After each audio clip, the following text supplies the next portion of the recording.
আমরা আবার দৃষ্টিতে লক্ষ্য করছি, যখন বিএনপি নির্বাচনের কথা বলে তখন একটি মাফিয়া চক্র যারা বাংলাদেশের মানুষের কাছে ভেস্তের টিকিট বিক্রি করে থাকেন, যারা মত তৈরি করেন, যাদেরকে বাংলাদেশের মানুষ ভোট বাহিনী হিসেবে ইতিমধ্যে চিহ্নিত করেছে। এই ভোট বাহিনী এবং ভেস্তের টিকিট বিক্রিওয়ালারা বাংলাদেশের নির্বাচনকে নিয়ে নতুন করে ষড়যন্ত্র শুরু করেছে।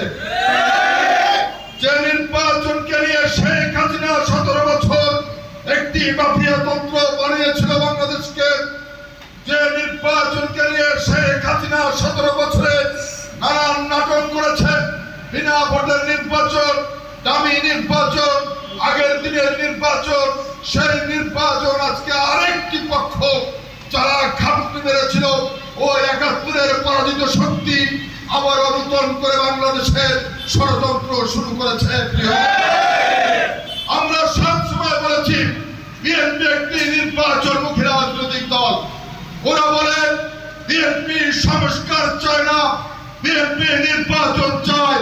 আপনাদের কাছে প্রশ্ন রাখতে চাই, এই কথাটা কি সত্য?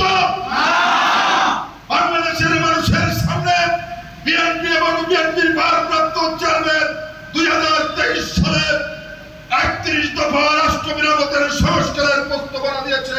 আপনারা আর কোন রাজনৈতিক দল এখন পর্যন্ত বাংলাদেশের মানুষের সামনে কোন সংস্কার প্রস্তাব দিতে পারে নাই।